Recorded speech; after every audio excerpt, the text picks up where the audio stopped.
일자리를 구하기가 힘들어 생계를 걱정하고 계신다면 지금 이 영상을 주목해주세요. 정부에서는 공공일자리 사업을 확장해 더 많은 사람들에게 일자리를 제공하기 시작했는데요. 지금부터 청년, 중장년, 노인 대상 공공근로 모집에 대해 자세히 알아보는 시간을 가져볼게요. 정부가 지원하는 2025년 공공근로. 어디에서 어떻게 시작해야 할지 막막하시다면 끝까지 시청해주세요. 공공근로 사업이란 근로 능력이 있는 실업자, 저소득층, 취약계층 대상으로 일자리를 제공하는 정부 지원 프로그램이에요. 공공근로 일자리 참여를 통해 생계를 유지하면서 근로 의욕을 되찾고 재취업의 기회도 얻으실 수 있어요. 또한 경제적으로 어려운 분들께 단기적이고 긴급한 소득을 지원하며 공공시설 관리나 복지 서비스 지원 같은 다양한 업무를 통해 지역사회에도 크게 기여하고 있어요. 공공근로 사업의 좋은 점을 알려드릴게요. 노동 강도가 낮아요. 몸이 불편해 오래 일하기 힘드신 분이나 경력이 부족하신 저소득층 분들도 무리 없이 일할 수 있는 업무로 구성되어 있어요. 시급이 10,000원 이상이에요.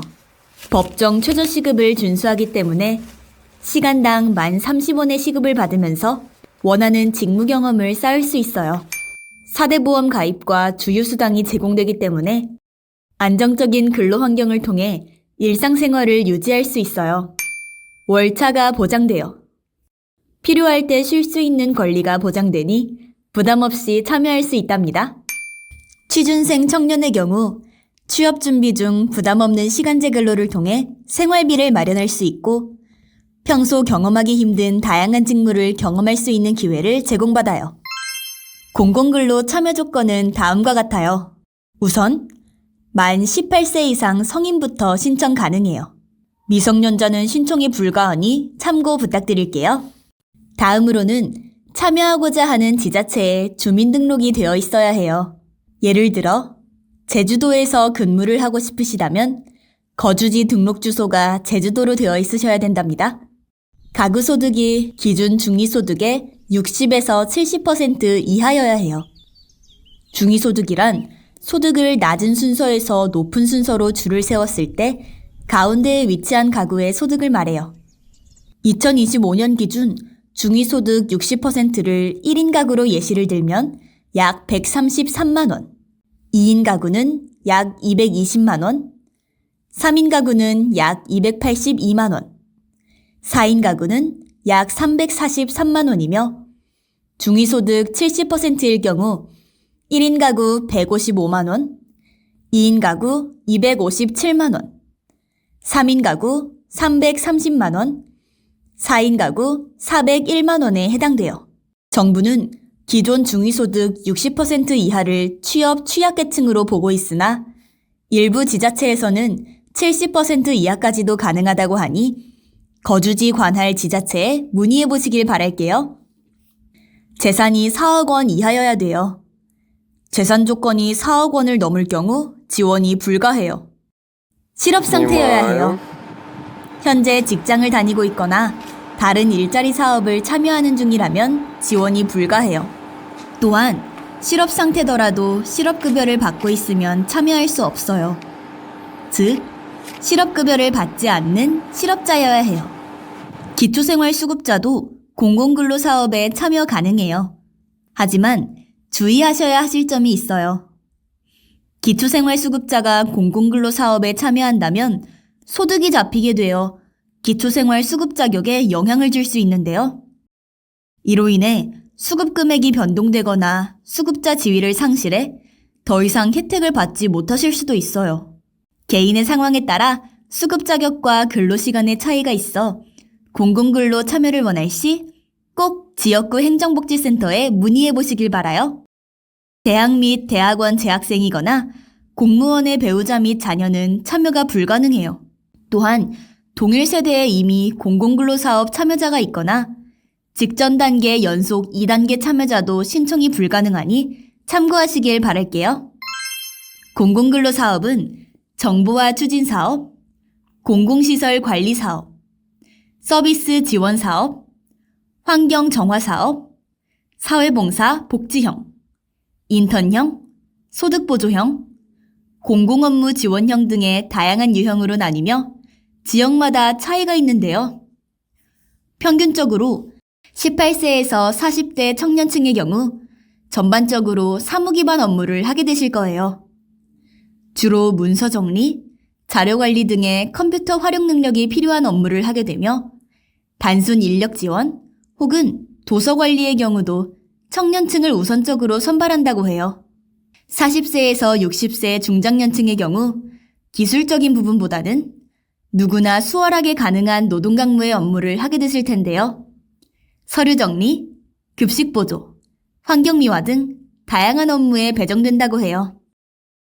마지막으로 65세 이상 고령층의 경우 체력 소모가 적은 반복적이고 단순한 일을 하게 되는데요.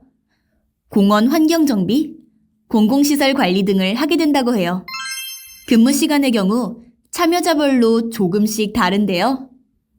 청년에서 중장년은 일 5시간 근무, 고령자는 일 3시간 근무를 하시게 됩니다. 고령자일 경우 근로시간이 짧다는 점 알아두시면 좋을 것 같아요. 제일 중요한 부분인 공공근로 급여를 알려드릴게요. 정부에서 지원하는 사업이다 보니 최저임금과 주휴수당 지급을 준수하는데요. 2025년부터는 법정 임금이 시간당 1030원으로 책정되어 하루 최대 8시간 일했을 때는 1급 8240원, 한 달 209시간 일했을 때는 월급 209만 6,270원이에요. 평균적인 공공사업 근로시간인 주 5일, 하루 5시간 근무 시 주휴수당을 포함한 세전 월급은 약 143만 7,377원이에요. 그 외에도 교통비나 간식비 명목으로 일 5,000원씩 별도 추가 수당이 제공되며 재활용품 선별사업 지원에 근무할 시 기피 업무 수당으로 일 3,000원이 지급돼요. 2025년도 공공근로 신청 방법에 대해 말씀드릴게요. 거주하는 읍면동에 따라 신청하는 것이 다른데요. 읍이나 면 단위의 거주자일 경우 해당 주소지의 행정복지센터로 방문하시고 동 거주자의 경우 주소지 관할 구청의 산업교통과에 방문하셔야 해요. 예를 들어 주민등록상 서원구 산남동에 거주하는 시민일 경우엔 서원구청 산업교통과로 방문하셔야 돼요. 신분증을 지참하시고 본인에게 해당되는 기관에 방문하신 뒤 공공근로사업 신청서, 개인정보 제공동의서, 공공마이데이터 제공동의서, 구직신청서를 작성해 제출해 주시면 되는데요. 개인정보 제공동의서를 작성하실 땐 1인 가구일 경우 본인의 것만 쓰시면 되시고 같이 살고 있는 가족이 있다면 전부 작성하시면 돼요. 공공마이데이터 제공동의서는 쉽게 말해 누구랑 살고 있는지, 재산은 얼마인지 조회해보는 것을 동의하는 동의서이기 때문에 현재 살고 있는 집의 구성원에 동의와 서명을 작성해 주시면 된다고 하네요.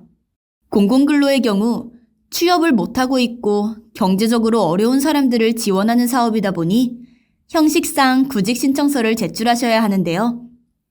이걸 제출한다고 취업을 해야 하는 것은 아니기 때문에 부담 갖지 않고 작성만 해주시면 되세요. 팁 하나를 드리자면 워크넷에서도 구직신청서 작성이 가능해요. 별도의 취약계층 증빙서류나 자격증 증빙서류가 있으신 분들은 가산점이 붙으니 함께 지참해 가시면 좋을 것 같아요.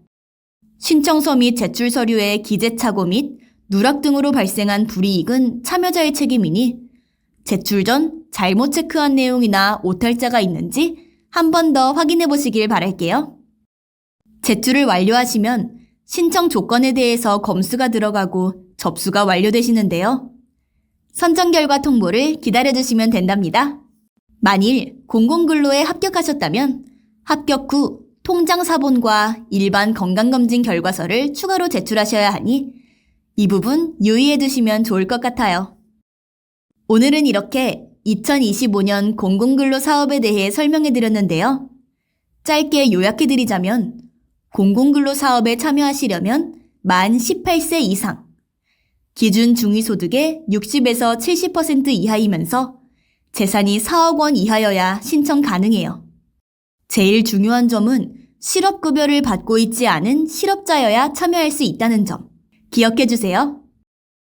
또한 정부 지원으로 운영되기 때문에 법정 최저임금과 주휴수당이 보장되어 안정적인 급여를 받을 수 있어 생계부담을 덜어주는데 큰 도움이 되니까 본인의 거주지에 맞는 행정복지센터 혹은 관할구청의 산업교통과로 방문하셔서 신청해 보시길 바랄게요. 더 자세히 알고 싶은 내용이 있으시다면 해당 기관에 문의해 보시길 추천드려요. 여러분은 이 정책에 대해 어떻게 생각하시나요? 여러분의 의견을 댓글로 남겨주세요. 다음 영상에서도 유익한 정보로 찾아뵐게요. 베리어 프리를 사회적 약자에게 안내하는 길잡이 힐빈케어였습니다. 감사합니다.